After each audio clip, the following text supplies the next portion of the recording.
Welcome to Broadway Corner with Ashley Ha, where you can hear your favorite performers talk about how they got started, their careers, and everything in between. Make sure to follow me on Instagram and Spotify at Broadway Corner with Ashley Ha, and on my main Broadway account at Broadway_Corner on Instagram, TikTok, and YouTube. Thank you so much for listening. I hope you enjoy. Hi everyone, welcome back to Broadway Corner with Ashley Ha. I am so happy you are here, and today is my first interview back from being in college. First semester's over, and we're so excited to have another Here Lies Love episode. It's still like my favorite show right now, and I'm talking to someone who was in college and on Broadway at the same time. It is Angelo. Hi, Nathan, how are you? doing well. How are you today? I'm good, thank you so much. And I do have a little bit of a bio for you. So born and raised in San Jose, California, and currently residing in the New York City area, Nathan Angelo is a first-generation Filipino American artist seeking out what he loves most, opportunities to create. He recently made his Broadway debut in the original cast of Here Lies Love, and a Broadway cast, sorry. And Nathan also just finished his last semester in college at Montclair State University, where he has just received his B.F.A in musical theater. So, Nice. hey Nathan, you're done with college, you just finished your first Broadway show. I think you're doing pretty well for yourself right now. I don't know, how Uh, are you feeling about all of it? it's still pretty crazy. Now that it's like now that I've had time to kind of process and look back at the things that I was able to accomplish last year, it's still pretty crazy, and I'm still like so grateful. I never thought that anything like that would happen to me, and not only on the scope and scale that it was on, but also like amongst like people that share like the same flesh and blood as me.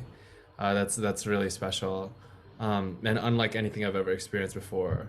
Um, and so like I guess now like what I've been kind of focusing on has been like taking that momentum that I found in the show and through the show and carrying it into the new year, into other projects that are also like Filipino related, and not even just projects too, like even just in my regular life, like trying to speak more Tagalog, or like finding other Filipino Americans who may like not like know the language or as familiar with the culture, and like just trying to like have more conversations about what that means.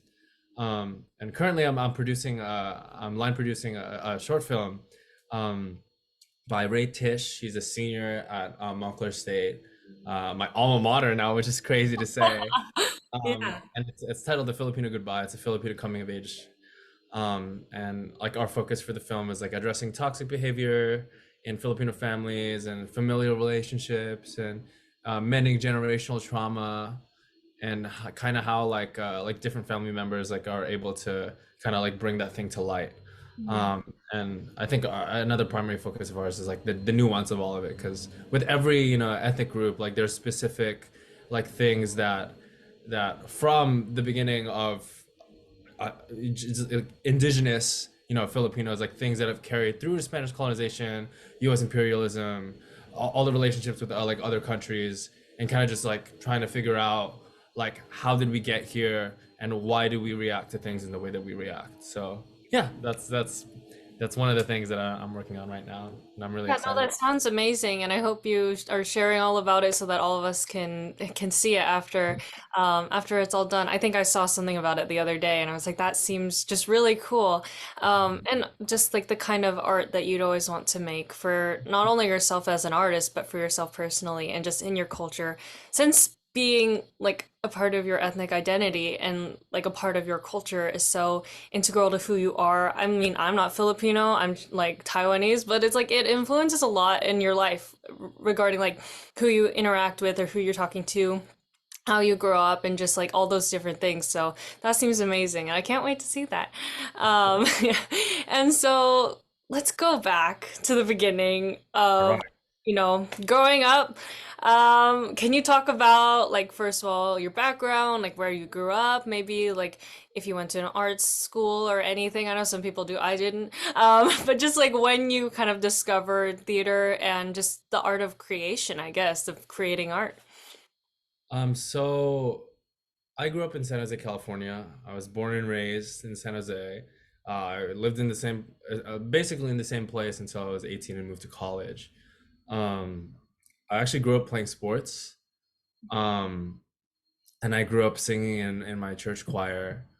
And it kind of, I think my love for performing kind of came like a lot later.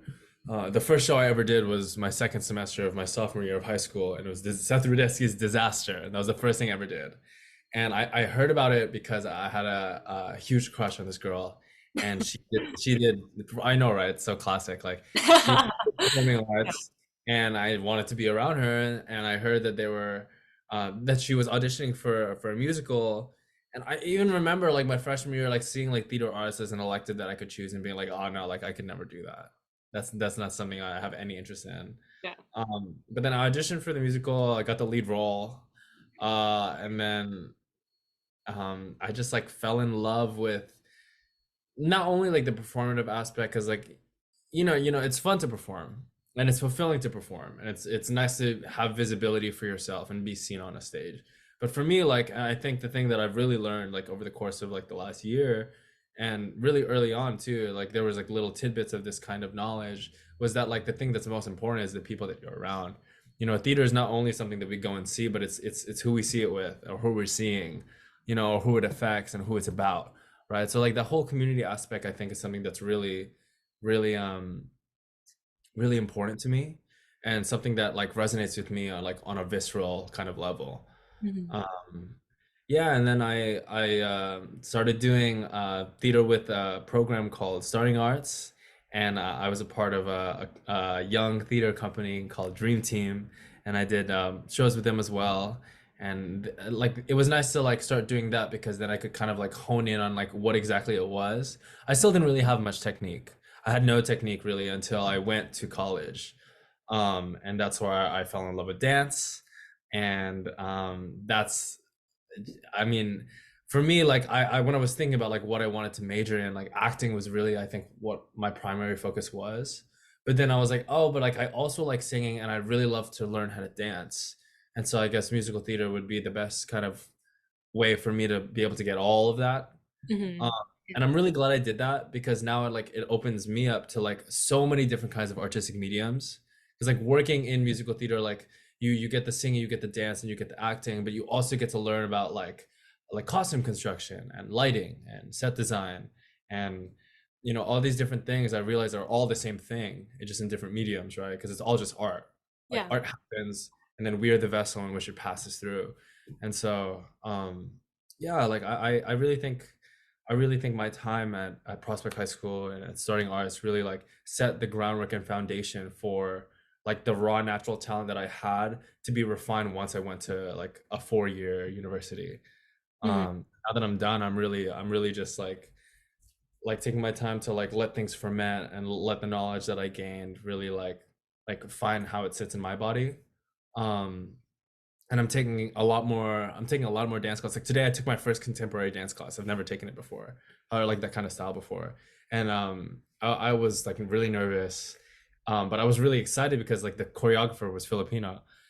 And another like crazy or like random fact is 100% of the people that I take class from are all people of color. And if you think about it, right, it's like the people that I'm taking class from, like when they were growing up and when they were learning about their craft and their art, like I don't know any of them that could have said that like 100% of the people that they take from are people of color. So now like to be, like being trained by these people that are all people of color, like I really find myself in like a place of like not only like privilege but like utmost gratitude. It's like I'm so lucky to have that when for so long like the arts was a primarily like Eurocentric kind of place. Yeah. Um, but with like shows like Here Lies Love and like K-pop and other shows that are coming like this coming season, like stuff's like I'm really excited for. Like there's really important stories that are being told, and they don't all necessarily have to be um like those heart-wrenching kind of like typical like victim stories that I feel like so used to seeing our Mhm. people in. We can see ourselves like smiling and laughing and dancing and having a good time. um yeah. No, that's great. I think what you said about like having all your teachers being people of color, like that is the kind of thing that I would dream about, like to hopefully have in the future. Whereas like it is so rare to even get a teacher of color at all. It seems like, especially in maybe like a college setting or something. Or it was like, I think I was doing like a private acting coaching and my coach was Korean and I was like, you're my first like ever Asian acting teacher ever. Mhm. And then same thing with like this voice teacher I was talking to. I was like, first Asian teacher in this discipline ever. And it's like that is so strange because it's like there are so few of us that even like exist in that space. Yeah. It's like when you can find those people that are like inspiring to you and inspiring to like different people of color who are also like them. It's like that is just the coolest thing. And I'm so like that is so cool for you. So lucky. I'm literally, I'm just blessed.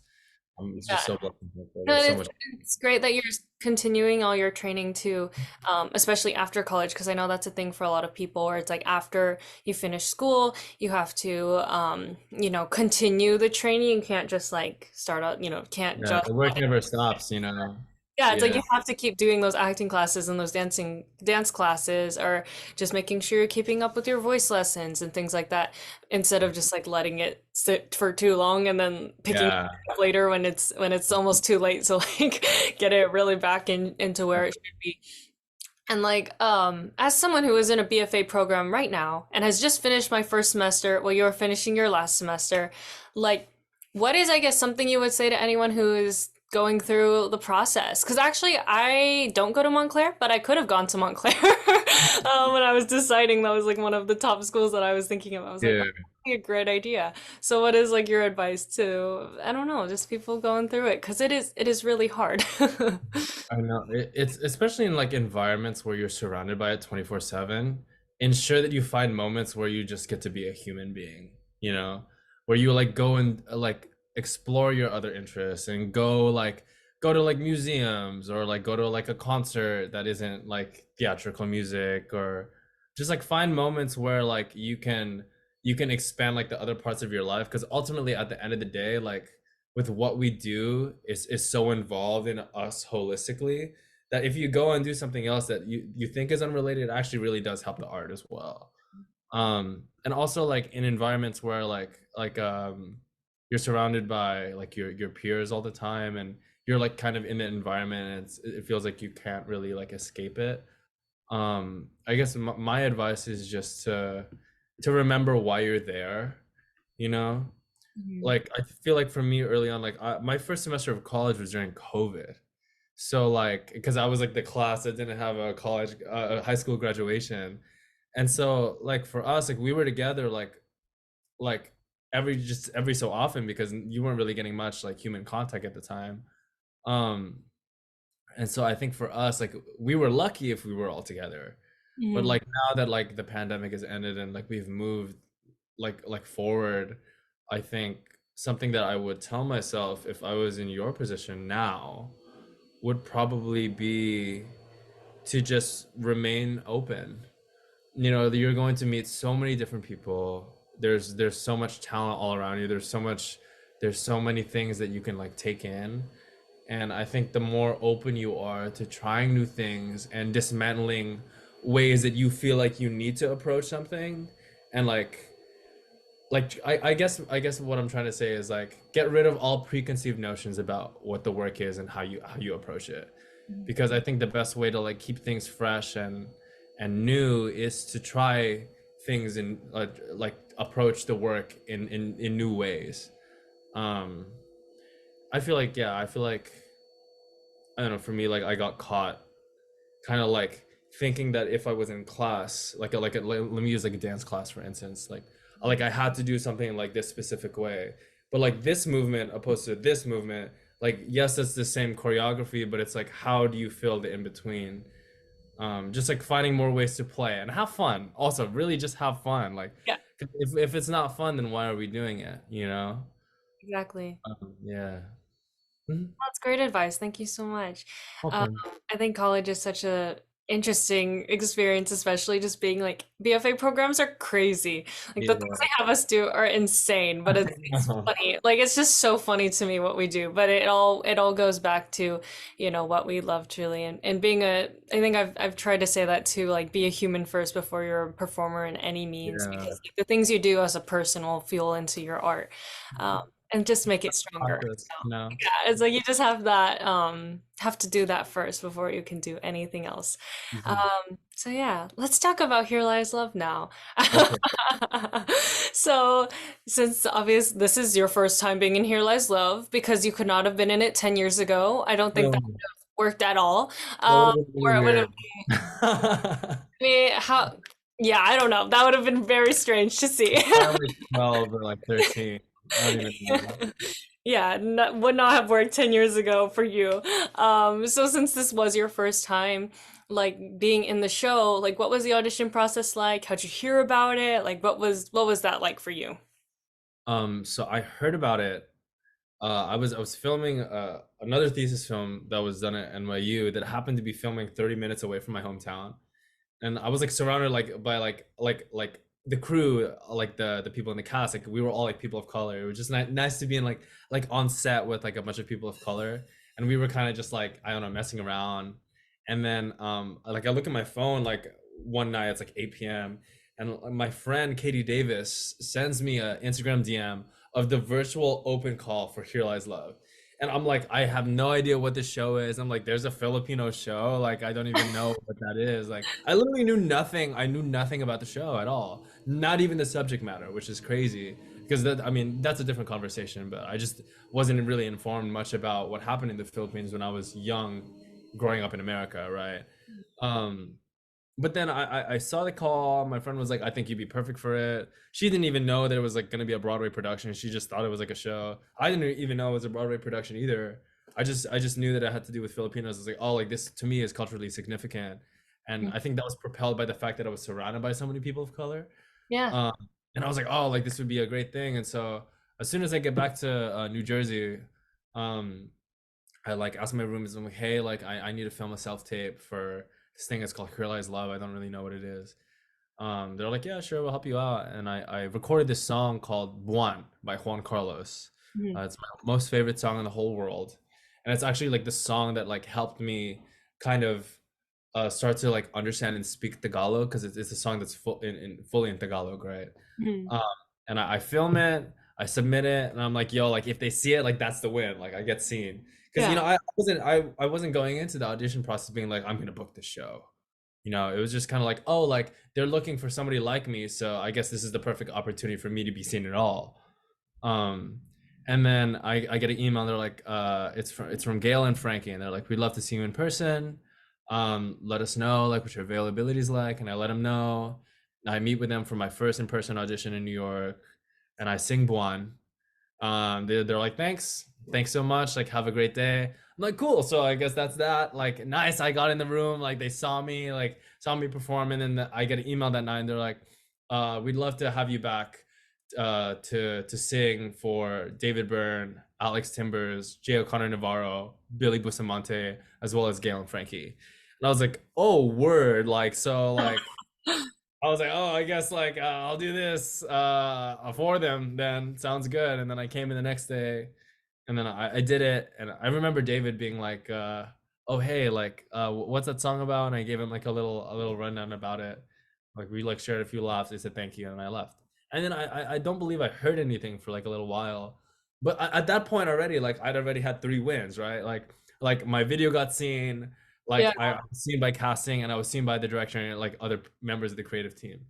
Um, and so like to me, I was already pretty fulfilled. I didn't really need anything else. And then they asked me to dance. I was like, oh, word! Like I guess they want to see more of what I can do. Sure. And so I went in and I danced. I had like 2 or 3 dance auditions, and I had just so much fun. Like the whole time, because I wasn't expecting or like wasn't like so like white knuckled over being cast. I think I was just allowed to like really I allowed myself to just invest in the work and have as much fun as I could. Mhm. um and ever since then I've actually treated every audition in like every class that way. It's like just have fun, you know, like Yeah. ultimately like the only person that's holding you back is yourself. It's like your perception of, or your awareness of how other people are perceiving you, or if you look good, or whatever. Like I think because of my audition process with Here Lies Love, like I was able to kind of just get rid of all of that. And so 5 or 6 auditions later, I think my last audition, I think either was the seventh or the eighth audition that I had. And I was commuting in from Jersey too this whole time. Like I would go to class, like I'd be like, yo, sorry, like I gotta go, like I need to go to this audition. They'd be like, yeah, go ahead, break a leg. Like, I love the program, really. I love them so much. They were so supportive throughout the entire thing. All my friends too. Like I just felt so much like love all around me that I literally like just had the time of my life in the audition room. And they asked me to do material for Aquino. And I originally went in for the DJ, and so I like did some of his material as well. But that last audition that we had was, I think, the most special one, because it was just everybody in the room and we were all just like laughing. You know, we were like just being our fully authentic Filipino selves, right? So like for us, like it was just kind of like that was the real win. You know, Hmm. that we could be together and be ourselves and have like not worry about anybody else's expectation. You know, I think my approach to the whole audition process is like, well, they're asking me to be Filipino, like I can't fuck that up. So like I'm just gonna go in and just be my full authentic Filipino beautiful self, and Yeah. whatever will come, and that's not in my control. Hmm. You know, like from the beginning I was like, whether or not I'm cast, that has nothing really to do with my decision making. And so I'm just going to go and show them every part of myself that I can, so that if one part of myself that they really like can fit the project, then so be it. That works. um and so yeah, that was my audition process. And then I was at school eating dinner before a rehearsal I had for On the Town, which was my last show in Montclair. And I got the call with like my friends at dinner. And then and Gail called me and she said, we'd like to offer you um a contract for Here Lies Love. And uh, my life's been different ever since. Yeah, Yeah. that's Like that's crazy.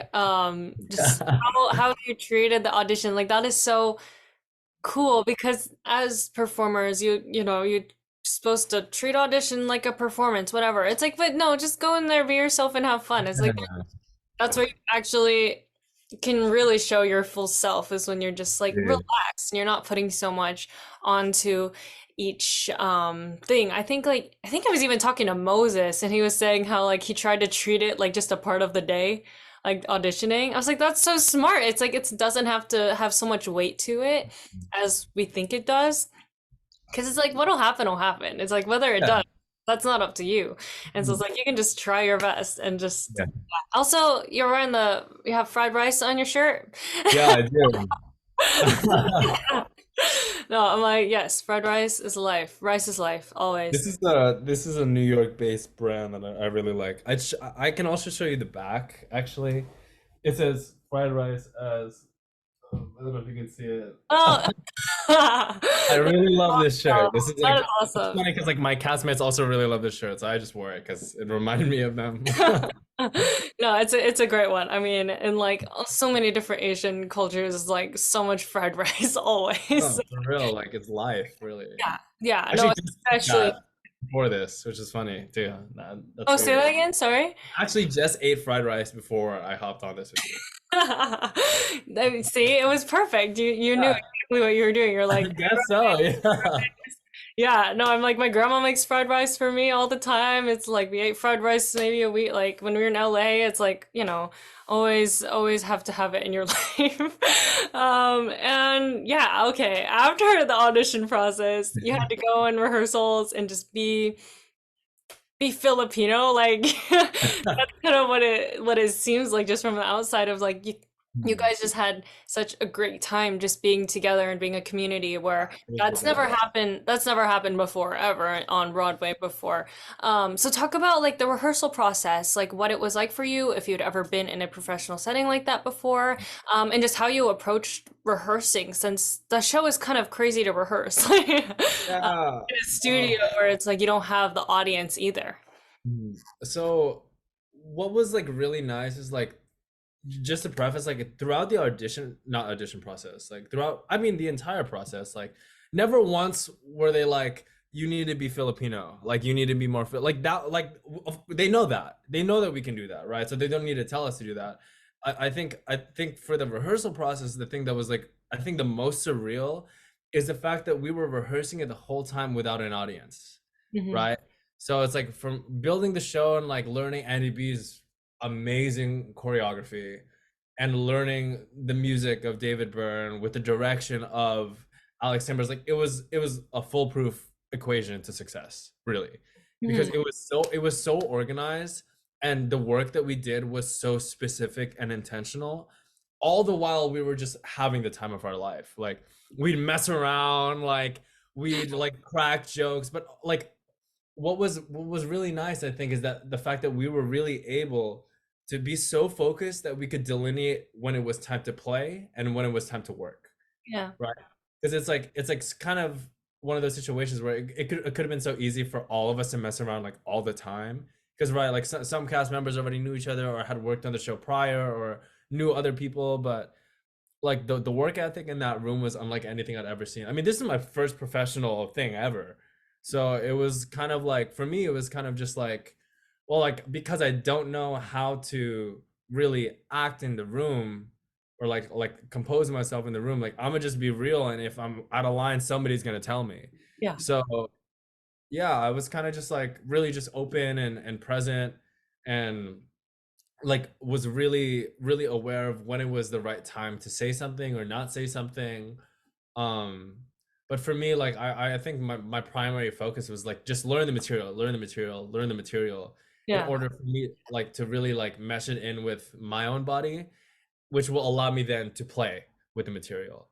So I think a lot of the rehearsal process was, at least for me, like just making sure that I knew what the steps were, where I was going, what my blocking was, who I would be next to, who I'd Yeah. be interacting with, just so like it could open myself up for more, I guess, like creative liberty in terms of how I'm walking or how I'm like doing a specific movement, or I don't know, just like little things like that. I think you need to learn the language before you can speak, right? So for me, I really just wanted to make sure that I knew the language correctly, Yeah. and I would always ask questions. Like I never think it's a problem for you to ask for what you need, right? Because if you don't know, like I feel like it's worse for me to mess something up that I could have asked about, opposed to like um not asking about something and then messing it up. If I'm unsure, you ask, because Yeah. the jobs of the choreographer, director, and the music director is to give you the information, to guide you, and the Hmm. only way they can really guide you is if they know what you need. Yeah. So I think that relationship, like I was really early on, like I was just really adamant about making sure that I knew exactly what they wanted. Hmm. um and man, the energy in that room was just so fantastic. And it's so funny too, because it was like we got like no natural light. Like it was like a lot of like fluorescent lighting. The walls were white. Like it was like, and I don't know, like it's just one of those places where I couldn't have imagined like the amount of fun that we could take place in a kind of a room that looked like that. I don't know, like it was so special. And like we'd have potlucks and we celebrate birthdays, and on our tens we'd mess around or like lie down or laugh, and it was just like, I don't know, like I think those rehearsal days in the room, like if I could have one of those days where I could just like go through all that all over again, I totally would. I'd give a lot to have that again. It Hmm. was really special, like the early stages of my relationships with people who inevitably became like family to me. It's also interesting being the youngest in the room too. Like Yeah. a lot of people didn't know that I was 20 when I booked it, or 21 when we started rehearsal. Mm. Kind of like I remember like telling like Billy and Alex like a couple weeks in, was like, y'all know I'm in college and 21, right? They're like, no. They're like, "We had literally no idea." I was Yeah. like, yeah, well, that's me. I mean, you're not allowed to ask that like with the rules, but I mean, I didn't care. I wanted to let him know, like, um, but yeah, I don't know. I miss them all a lot, and we had a lot of fun in that room rehearsing. And then Yeah. when we went to the theater was even crazier. Oh my With God. oh my God, like yeah, no, it was wild. Yeah, And yeah. No, finally I introduced remember the seeing audience. videos from rehearsals. Like someone posted a clip from rehearsals. I'm like, it just looks so fun. Like even without the audience and just in like normal clothes. I'm like, the show can be whatever it needs to be. Yeah. And so, yeah, what was it like making the Broadway debut as like the bunso of your cast? It was like, I mean, Which for people, that's the youngest. Yeah. yeah. Hmm. It's really interesting because the whole time we were doing this process, like I was under the kind of I felt that everybody was taking care of me. But by the end of it, I realized that like my energy as the youngest and as like the young, exuberant, kind of excited and even a little naive one was the kind of energy that like people that have been in the industry for 10, 20 years or so like kind of needed in order for it to be the show and kind of community that it was. Mhm. So to make my Broadway debut amongst people that I love with my whole heart was really like the most special thing that could have ever happened because for me the show even without the audience is truly a great work, right? Yeah. I wholeheartedly believe that Here Lies Love is a great work, and I say that because the work, like my definition of a great work is like something that can stand on its own, and even without the lights, the lights, without the lights and the set and the costumes and all of those technical elements, which don't get me wrong, are also incredibly fantastic. But even without those, even if when it's stripped down, like the show at its core is about the people of the Philippines. And so, to make your Broadway debut amongst your people in a show about the people of the Philippines, I think is like one of the most holistically fulfilling things I could have ever experienced in my life. Like now I can say like for the rest of my life, like I will be so proud of that moment when we did that. When we were the first to do that.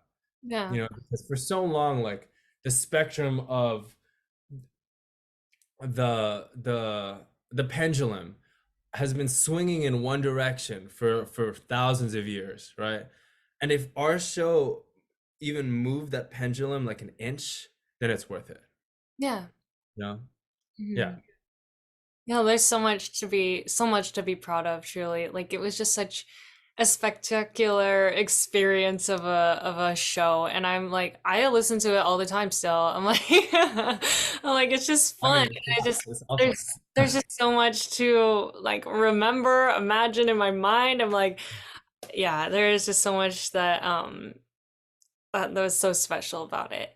And then also talking about the word bunso, I do have to say something as a Taiwanese person. My mom told me this. I don't speak Mandarin. I can't. I'm trying to learn. Hopefully, I can soon. But she was telling me what it means, I believe, in Taiwanese. And in Taiwanese, it actually means trash. So that's kind of unfortunate. That's so crazy. Oh my God, there's so many funny things like that. That's hilarious. No, because apparently Wow. my mom was telling me this like a couple days ago. I was like talking about it. She's like, "Muso?" I was like, "Yeah," and she's like, that means trash in Taiwanese." I was like, "Oh, okay." Um, Wow. like apparently her parents will like joke around and like like call her that like, "Bunso, come here," like there's something like that, like. But not meaning the youngest, and my mom is not even the youngest of the family, her family. So it just means trash. I'm like, okay, that's kind of unfortunate. I'm like, when someone was creating Tagalog, they just took like random like things from different things that mean not good things in other places, and then made them something else. Literally, that's the funniest piece of information I could have heard today. Literally. No, I'm glad I was able to share that. I was like, No, thank you. I was like, I Literally, think thank I you. need to tell him about that. because I found it hilarious, and I was like, oh, okay, Oh my whoops, god. whoops. That's unfortunate, but it's okay. Different cultural differences, am I right? Yeah, for real, for real. And yeah, I think language is such an interesting thing, and I hope I can learn Chinese soon. That would be a fulfilling thing. Are you fluent in Tagalog, or are you just learning still? Some people in my class like to say I'm fluent. I don't like to say I'm fluent because there's still a lot that I could learn about how it works, at least grammatically. Hmm. Um, in terms of like my social awareness of how Tagalog works, like I understand it completely. It sometimes it's hard when I because I also I'm fluent in Spanish. Hmm. So it's like sometimes like I'll like want to say something and I'm like, oh, like no, that's not the right language Yeah. because they're kind of similar, um, ever so slightly similar to the point where it's like I have trouble distinguishing it sometimes. Yeah. But now with like more Filipinos present in my life here on the East Coast, like it's a lot easier for me to practice. Hmm. I think that was probably the hardest. Was like I didn't really have anybody I could practice with. So now that like I know all these Filipino artists, like I'm really able to um kind of just hammer away at making sure that I refine my Tagalog. Yeah, I'm always curious about that with Asian American people, not even just actors, but it's just like whether you know your language of your people or not is just such a interesting factor. And I think for me, it's like becoming more and more apparent that like, okay, I do need to learn eventually, just to like be able to talk to either like grandparents or Yeah. really people in your community, and it's just like it makes a lot of a difference in just understanding like who you are even as a person or as like a person of said identity. It's like it does make such a difference, and to hear that like in at Here Lies Love there was Tagalog all the time in backstage and stuff like that, it just made me so happy because like I'm Taiwanese, but in Bakersfield, where I live in California, I grew up Good. with a lot of Filipinos. Like I I bet you did. Yeah, there's hella.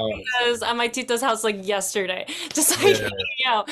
And it's like to hear that Tagalog in that place, and then to hear, that it's taking place on Broadway. It's like that is such a special thing too, where it's like we are expanding. Here Lies Love really expanded what Broadway was being at that time last year, and so. Again, it was so special. And do you have a favorite moment in Here Lies Love? Because there are so many great ones. But what is like, if you had to choose something that's either really fun or really impactful, just what is one that sticks out to you?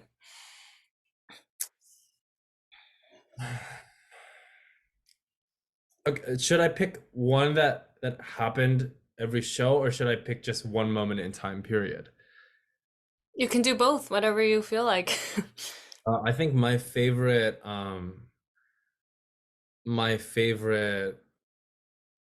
I think moment on stage was when I would enter for Godra Straight, hold Christina's hand, and then sit down. Mhm. Just because I love Christina, like they are one of I remember meeting them and I knew right away that our relationship was going to be special. Um, they didn't know that though, not at the beginning. They didn't know that, but I knew that. Um, and yeah, I mean, I just love them. And I think one moment in time in particular had to probably have been the last God Rest Straight for a multitude of reasons. I mean, like the audience was singing along, we had all of our swings covers on. But I think my the reason I love that moment so much is because everybody in that room was devastated, but I tried my best to smile the entire time. And I Hmm. did. And I smiled and I smiled even though people were weeping, looking at me, crying, holding my hand. I just had to smile because it was a win. I'm never gonna look back on Here Lies Love and be like, oh, that's such a loss. No, it was a success from the moment we opened. It Yeah. was a success from the moment we got cast. It was a success from the moment. It was just such a huge success for so many different reasons.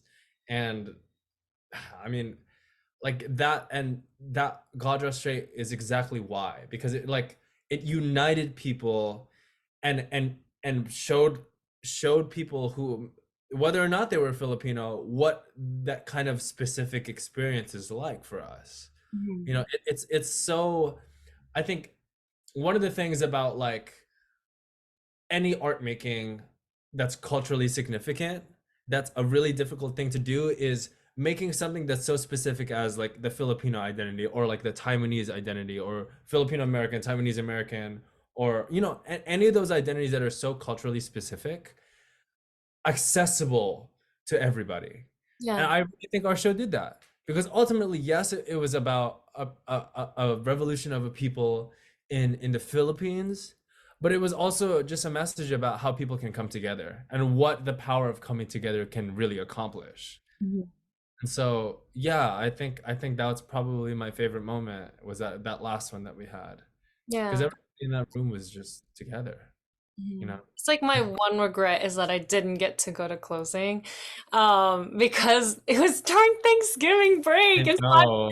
I was back in California, and I was like thinking about it the whole day. I was like, oh dang, everyone's there and I'm not. I'm like, It's all good that you got to see it. You got to see it multiple times, which oh is my also God. No, also no. I feel bad for the people that didn't get to see it at all, because some Yeah, no, people other people here, I'm telling them about it, and they're so bummed that they didn't get to go. And I'm yeah. like, I wish you could have gone and been there, with me. I'm like, one of my titas who loves to like dance and party and stuff. I'm like, you would have, like, she would have loved it. Like, she would have been so happy to just be in that room, not only to see people like her, but to just have like a good time too and enjoy being just like unapologetically Filipino. It's like, it was such a beautiful space to just be given that. And yeah, God Draw Straight. The last one I was at, I was bawling my eyes out like so hard. And literally after the show, I was like at stage door. Angelo and Tim were both like, "Why did you have to do that to us, Ashley?" I was like, "I'm sorry." Like, it was the last one. I was like, We're okay. just being real, you know. I was like, I'm just looking up at Moses, like, what's going on right now? I remember that one too.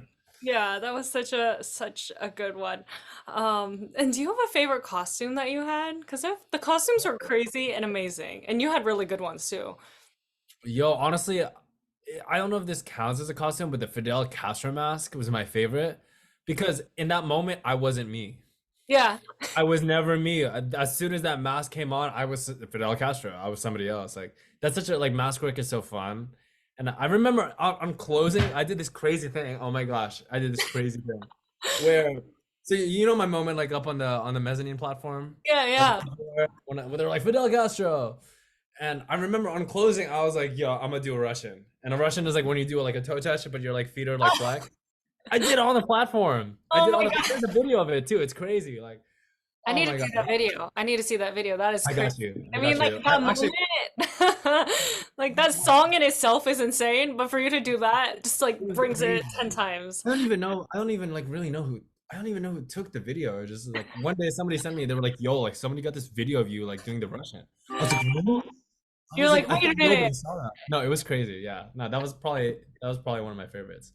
Um, but I think my favorite costume though is gonna have to be the Philippine flag dress because it's just. Are you kidding? Like, are No, you kidding? exactly.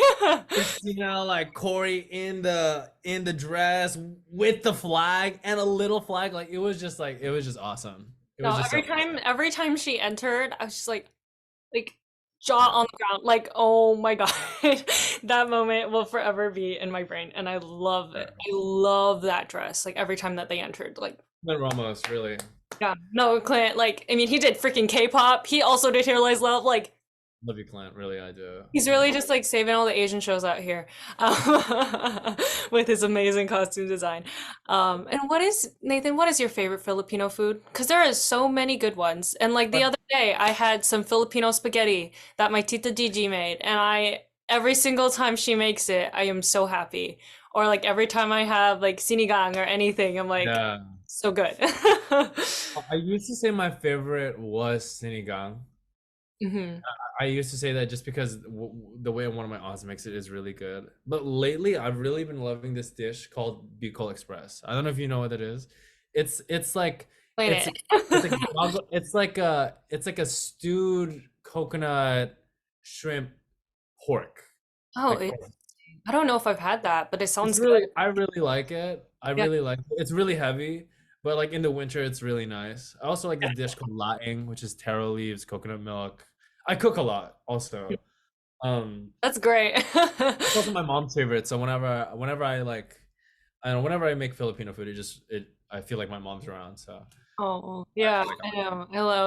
I love Filipino food. Actually, today I was thinking of going to get like there's like this food truck that's in Bakersfield because there's a lot of oh Filipinos, and so yeah. they have like Filipino barbecue, and I'm like, it's one of my favorite things in the whole Oh, world. you should. Oh, damn, you know, I'm like, I before, don't know. because I'm leaving for to go back to Boston on Saturday, so I'm like, I gotta get this Like, before get I your fix go. in. Yeah, no, Yeah, I'm for like, real. where in Boston, there's like not a single Filipino restaurant, I don't think. We're Like, so lucky out there, I cannot really. find it. I'm like, but anyway, food is such a thing, especially with Asians, of just like, culture, community. It's Yeah, important. It's always important to me, to make sure I ask about food because it is such like a yeah, distinct factor. Like when I was growing up, Filipino food was what I knew. Like yeah. that was it. Oh, Um, and I think I know your answer already, but who would you want to play in another production of Here Lies Love? Because I think you talked about this before. I'd love to be the DJ. Are you kidding? Like, I'm now actually a DJ in real life too. Well, So you like, DJ Ube, right? Like, yeah, exactly. Yes. So like, I'd love to do that. I'd really love to do that. But I'd also love to do my track again because my track is just wild. Like, my track is so wild. But yeah, I'd love to play the DJ. His song at the end is just gorgeous, and also like the fact that he's watching the show the whole show yeah, is really like I don't know, like I feel like that would be such just a interesting experience. There isn't many like roles like that, you know. yeah. There's Oh, maybe like it's you can interesting. count it like on one hand, you know, the amount of like narrator roles that really get to watch the show while also be in it. I Mhm. don't really know of many other. I mean, there's like the MC, but he's not on stage all the time, nor is Yeah, he working the whole time. yeah. Or you know, but yeah, the DJ I think would be a lot of fun. I just love to throw a party. Like that sounds so lit. Except Moses isn't really like doing anything though on the like. Would you want to have it change to be where you are I controlling mean, it? Like like, since you I are could do the it. I DJ? could do it for real. I don't know how union rules work, but like, I'd be down to do something like that. Yeah, Because you're they like you're the working with them, but I don't really know exactly what they were doing together. But if it were up to me, which it's not, but if it were up to me, I would be in full control. in Nathan's revival of Here Lies Love. Yes, DJ yes, is always in control. I remember when I was talking to Moses a while ago, we were saying how he's like the dictator of the disco yes. and how fascinating that is as a role of just like if you Mm. look up at him, it's so interesting. Like throughout the show, if you're not just focusing on what you're supposed to, and you really do look up at him and see what his face is like, what he's feeling and thinking, you're like, wow, that's something I didn't notice before. And I wish I had more time. Like out of all the times I saw it, I like saw so much, but then I feel like there's so much I didn't see, which Yeah, sucks. it's one of And so, those like, shows, you yeah, know. you have to It's do it really, so many times to really get into what the entirety of it is, because you could never really know. uh, And okay, you rap for Lin-Manuel Miranda. You were freestyle rapping when he yeah, that was pretty crazy. like what inspired that? All right, like I literally got to the theater and they were like, "Lynn's coming tonight." I was like, "Oh, word! I'm a rap for him." Like at the everybody's like, "Oh, Nathan, you're so funny!" Like, haha, you're gonna rap for Lin-Manuel Miranda. I was like, "No, like, I'm gonna. I think actually." I'm like, so like it was like 5 minutes of places, and I'm like scribbling down like some lyrics on like on like I don't even remember either on my phone or something. And like during the show, like I'd be on stage, and I like I remember like being like the doctor and like doing the doctor thing, be like doctor, helicopter, imposter. Like I like the whole show, like I was compiling like Oh this wow. set of lyrics for him, and then I was like way too scared to ask him to actually show him. But But then Jello, Cleo thank God he Jello, got God that. bless Yeah. him. Yeah. Jello was like, "Yo, like my castmate Nathan, he has a rap for you. Do you want to listen?" And Lynn was like, "All right, like sure, like." And then I did it, and he was like, "Actually, that was amazing." I was like, "Thank you so much." Yeah, Oh it my was really God. awesome. Yeah, I'm gonna put in the post that I'll put on Instagram. I'm gonna put like the clip of it. I'm like, oh, thank God for Jello, really documenting Like the that, whole show. if it wasn't for Jello, like I that wouldn't have happened. Yeah. Yeah. Go Yeah. Jello. You know, the MVP of doing media for Broadway. Oh, And like what was the hardest part of your track? Like was there a part where it was just like you had to run really like somewhere crazy or you had to do something insane? Like what was I guess the hardest part of your track? Because it is every track is different in that show.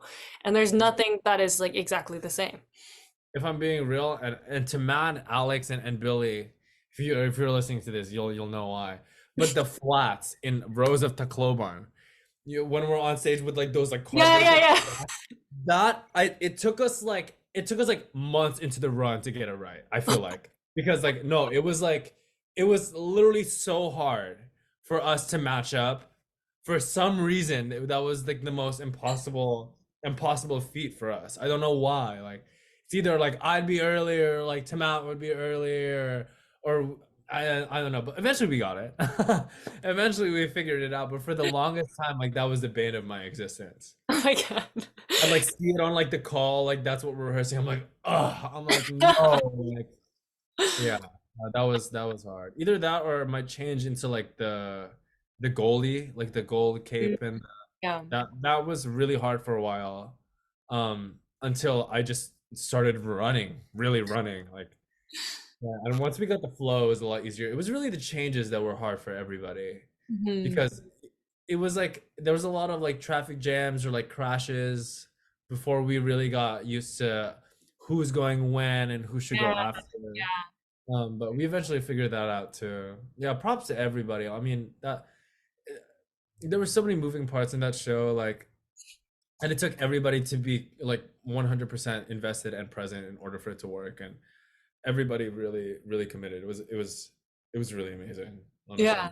No, and I remember seeing that change of the gold with Gina, that Jello shot of her just like sprinting Oh, across the entire it's really theater. crazy.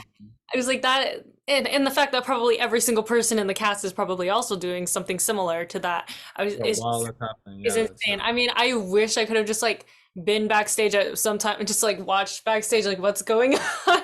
Or I'm sure for like Carol and Renee and AJ and Jello like figuring out swing tracks. I'm like, well, they're pros for a reason, bro. Like I could not do that.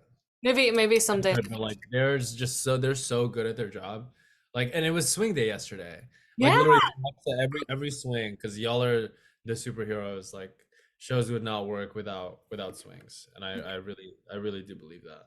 Oh yeah, no, definitely. There's so many times. I remember I saw Carol Mid show swing on. Like that was insane. Crazy. I remember that too. That was so nuts. I was like, wow, you're a savage, and you ate down too. Like I was like, word. I mean, I guess this is an interesting question. Like, did you know when she was going on? Because that was the time that I saw her swing mid-show. It was like right after Sugar Time Baby and To Walk Like a Woman, where you're like being the doctor. Did she just like appear and you're like, oh, okay. Actually, Or did you I even think about it or like, no, I actually crashed into her. oh, really? Oh my God. Yeah, I remember now that I'm thinking about it. Because what happened is I do a after Sugar Time Baby, I move the ladder and then I exit. But at that time, Carol was trying to enter in the same way as I was exiting, so she could get on stage for the mid-show swing on. But Hmm. we like literally collided, like it was crazy. Yeah, no, I really didn't really know what was going on at that time. It's Um, like, why are you in costume? What's going yeah, on? I was like, "Oh, word, you're on. Go, go. I'm sorry. Like I'm in the way right now." Like, Oh my yeah, God. No, I remember that happening, and I was looking at my friend Brian, who also saw the show like a bunch of times, and we're like, yeah. where's the other Thurno here? That she's not there. And then just like waiting for her to come back later. But yeah, like, There's a crazy. lot, like I said, so many moving parts in that show. Like, if it wasn't for everybody being on their A game, like it honestly could have been really dangerous. Yeah. Like, because you're like running downstairs, you're like dodging like something that could hit your head. Like, there were so many like pink tape marks. There were so many pink tape marks backstage solely because of me.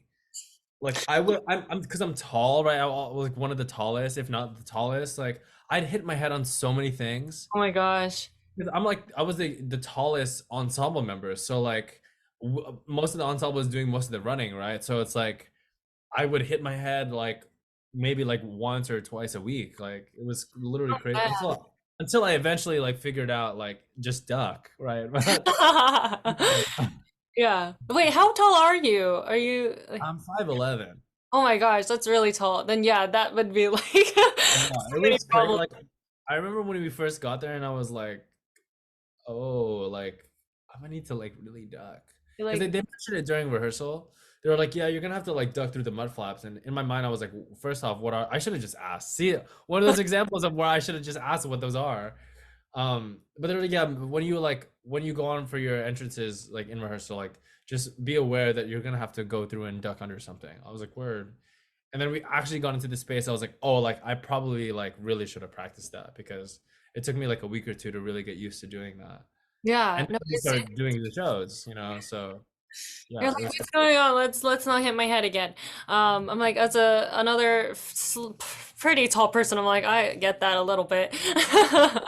And like, what did it mean for you to be playing your own ethnicity on a show? Because it's probably I think Moses had played a Filipino before, but I'm guessing for you it never happened No, in your that's entire amazing. life. Since for Yeah. Asian performers, that doesn't usually happen. A lot of times, like you'd be playing who knows what, not Filipino. So just what did that mean for you? Like mean to you? I mean, it was one of our producers, Jose, used to say, it used to use this James Baldwin quote, and I don't want to misquote it, so I'm going to paraphrase. But he's like, you've already earned your crown. Now you just have to wear it, right? And so, like for me, like especially like in a moment like Child of the Philippines, right? Mhm. Like I was just speaking my truth. Like the whole time, it was just complete and utter truth, Yeah. and that was like it's like a feeling that I don't know, like I've never felt anything like that before, but also like nothing has ever felt as right before. So it was like kind of one of those things where it's like, wow, like this is such a beautiful mesh of both reality and fantasy like happening at the same time. It's one of those kind of like, I don't know, it feels almost like supernatural kind of. I don't know, it's really hard to explain, but it's very like, I don't know, like in doing that show, like I always felt like some sort of higher power being like, yeah, like you you're killing it, bro. Just be you. And that Mhm. was the really nice thing, I've always wanted to just be me doing my work, but in Here Lies Love, like it was literal, you Yeah. know. Yeah, it was really cool. Yeah, no, it is so rare to see people playing their own ethnicities, especially within Asian communities, like which is so strange to me. But now that there is a show like Here Lies Love, or a show, there's another Filipino show that happened in LA on this side of the world that was like also, I believe, all Filipino that I got to see, and it's just incredible that these things are finally happening. And it's like crossing my fingers for like a Taiwanese musical. Who knows? Yeah. Talking Hey, it's about this. possible. It's I'm like, possible. now that Here Lies Love has happened, it's like anything can happen now. Really, and I do believe, I agree. I wholeheartedly agree with that. Yeah, no, it's like people should be able to play themselves, just maybe, like not asking for a lot, but asking just for that. Um, and like, wait, ooh, my document is being funky. Like, did your relationship with your culture change throughout the experience of Here Lies Love, and how did it change? It was a complete, like, honestly, rediscovery of what my relationship to my people is. I grew up in like without being too specific, I grew up in an environment where, like, and not a home environment necessarily, but I grew up in an institution where I kind of attributed my relationship to being Filipino with my relationship to that institution. It was like a really um, controlling like Filipino religion, and or like a Filipino governed religion. And so my relationship to my culture, like growing up, was kind of like really confusing, um and really like not open or joyful at all.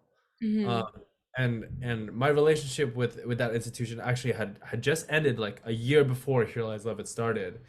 And so I think the craziest thing for me was like finding out that like my Broadway debut show was going to be rehearsing in a church with all Filipinos. Like that was really crazy for me. But Yeah. it actually like really opened the door for me to like really like take a look at not only myself but those around me, and really think about what it means to be Filipino, right? Because like there's within our community there's this like there's a lot of debates on like Filipinos that grow up in America are not real Filipinos, or if you don't speak the language, then you're not Filipino. Like my belief is like if you got the blood and you got the culture, then you're Filipino, right? Yeah. Like of course, like speaking the language is important, which is why I would love to continue. Not would love to, but I'm committed to learning the language. But also like there's there's such a wide spectrum of what Filipino is, because now we have like British Filipinos, Australian Filipinos, we have Filipinos growing up in countries all over the world, right? Yeah. And so for people to say that you're not Filipino because you don't speak the language, or you didn't grow up in the Philippines, or XYZ, like I don't think that's necessarily fair. Yeah. Instead of creating divides within our community, I think it's extremely important to realize what's actually similar between all of us. And oftentimes those are like the really positive things, like joy, or our love for singing, or our love for gathering together, or our love for like all of these different things that are really positive, really points to, I think, focus on, instead of focusing on the things that make us different. um and so for me, like with the show, like it was kind of that moment of, wow, like I'm Filipino, you're Filipino, but like our upbringings are completely different. Or Yeah. like you speak Tagalog like really, really well, or you don't actually know any of it at all, or you grew up in the Philippines, or like you grew up amongst people like no Filipinos whatsoever. Like it was just really interesting to see that spectrum, and then all come together and tell a Filipino story because we all are Filipino. So Yeah. like really, that I think like really made me feel a lot better about, not even made me feel a lot better. It opened the door for me to really like not only be proud of it, but also have ownership over it. Mhm. Yeah. No, that's beautiful. I think that's amazing. Of just like, yeah, saying what you said about how everyone's had different upbringings, but you're all still Filipino. It's like if someone were to say for me, like if I don't speak Chinese, you're not really Taiwanese, or you're not Chinese or Taiwanese or whatnot. It's like that is kind of ridiculous because you still grow up being that and treated as such in just society or in your family. And it's like that's a big part of your identity, whether you are super connected to it or you're not. It's like it's just a part of who you are, and there's nothing that you can really do to change that. Um, and yeah, just like acknowledging again that we're all so similar. We're different, but we're all so similar still, Yes. just in humanity. And what is your advice for either Filipino or just Asian or people of color who are young and wanting to pursue theater? There's a space for you. There is a place you belong. That's Mhm. really my advice. It's like, and you have to believe that too. You Yeah. know, and also I think the awareness that no one does these kinds of things alone. No, like I could not have done what I did in that show if it weren't for the people who took care of me and guided me and loved me and cherished me along the way. And these are still people that I love to this day and cherish to this day. It takes a village to do great things. Um, and so I guess another piece of advice would be, it's like it's a proverb. It goes, kung may tinanim, may aanihin. If you plant, you will harvest. And I believe that, and I've said this before, but I just would like to reiterate, it's like I believe if you plant, you will harvest, but it also depends on the kinds of things that you plant. Like you must plant a good seed in order to reap a good harvest. You must put out good energy to get good energy back.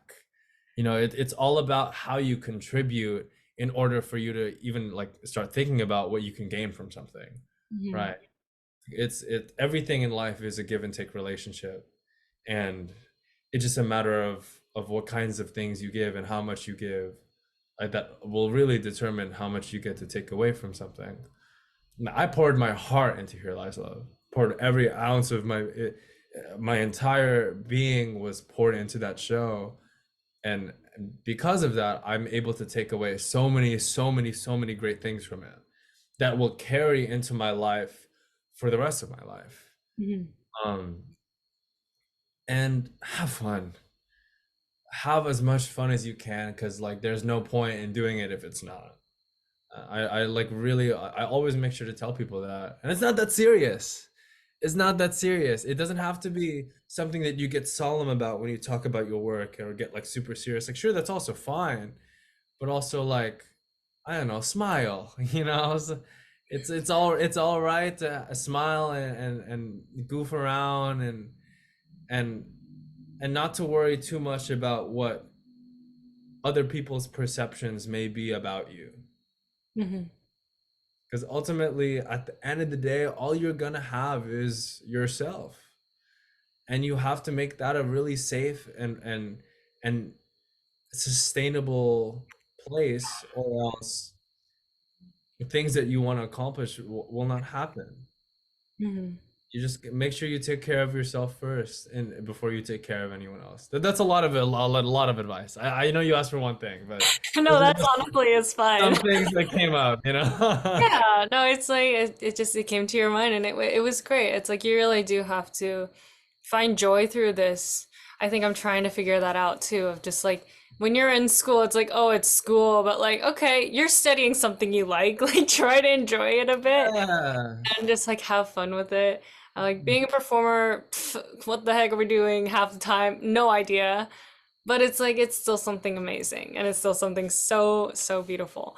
Um, and just like what is a passion that you have that has nothing to do with like the arts or theater that's just like something random? I don't know. I've been trying to like, find different avenues of like that's not just oh theater or theater all the time because that's Yeah. crazy. But just like what's something that you enjoy that doesn't maybe have to do with your work?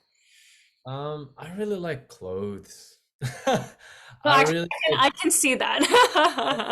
I really love clothes. I love craftsmanship, but that's also art too. So let me think of something else.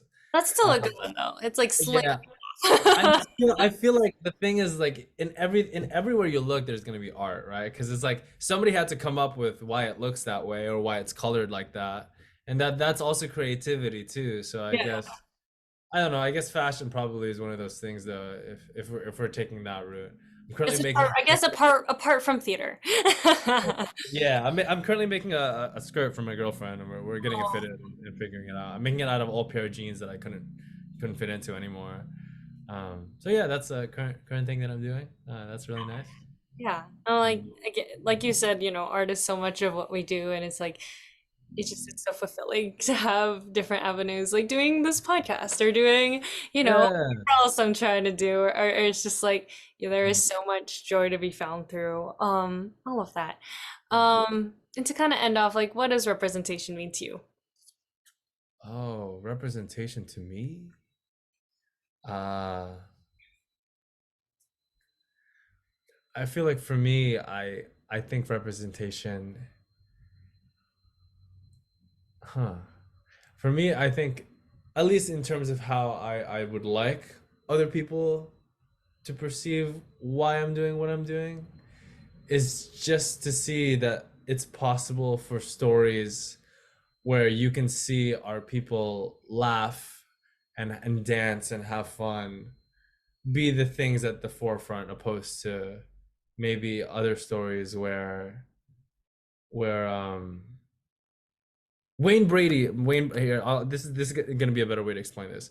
Wayne Brady recorded this video for this interview for the Wiz, and he was like, like for so much of our history, like a lot of our stories were kind of like those like country stories of African Americans being mistreated and being put down in the country and so on and so forth. And he was like, but the Wiz was the first example of oh, like you could just get down and have a good time. Like I Yeah. think that I think that's a really good outlook on how representation is important, Hmm. because oftentimes like a lot of the history that's discussed are all like the really really bad things, the things that how we were wronged as a people. And don't get me wrong, those are extremely valid and of utmost importance. But also not all stories like that need to be told because they will be told, Yeah. right? And so more opportunities to showcase like Filipino joy or Pinoy joy. Like I think that's something that I really really want more of and would like to be a part of in the future. And that's why I'm producing this film. Yay! Yay, new work by young people. But yeah, I love what you said about just like trying to tell stories of like joy is important. I think like my first encounter with that was really like K-pop, which was like last year. To almost I don't know. And then right after it was like Here Lies Love. I was like, okay, this is another thing. Let's just like funnel the energy into of just like this is a great story that's being told. Yes, there's a lot of seriousness to it, Yes, but of course. also like maybe what the first like half hour is just like pure fun, and I had a lot of fun every single time I went.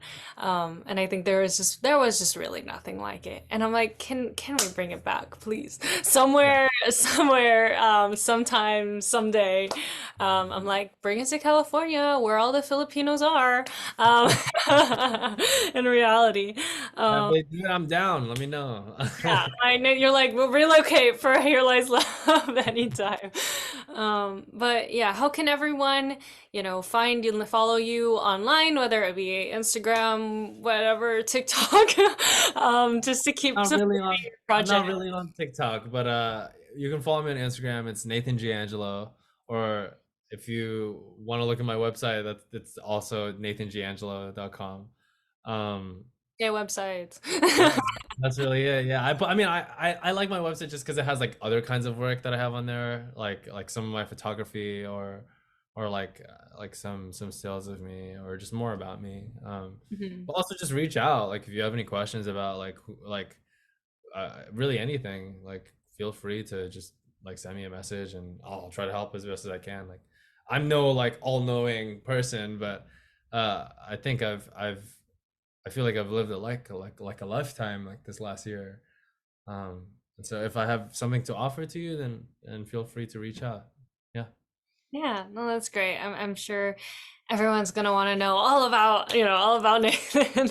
And it's so great, especially having a website that just really shows more of who you are outside of just like, oh, he's the guy who did Here Lies Love. It's like, no, there's so much more to each, you as a person. And yeah, thank you, Nathan, for being on the podcast. Ooh. This was such a Look, I'm great time. I'm so glad glad we're you do finally. this. I really am so glad you do this. It's so Oh, important. thank you. And it's gonna be such a wonderful, and it is such a wonderful resource for people that are growing up in the arts that look like us. So I have to thank you as well. Really, Yeah, I appreciate thank you so much. That means a it. lot.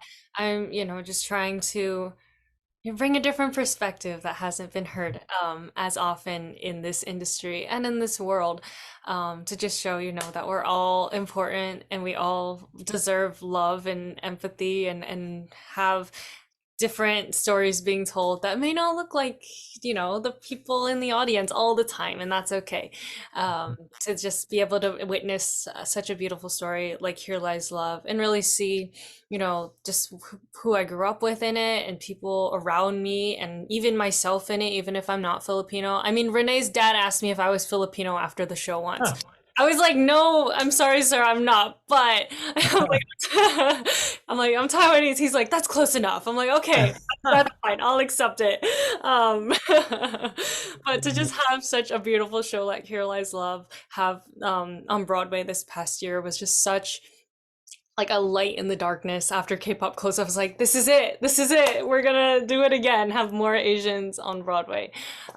So yeah, thank you to everyone who is gonna listen to this, and we'll have more soon. I'm actually interviewing Christina in 2 weeks, I believe. Yay!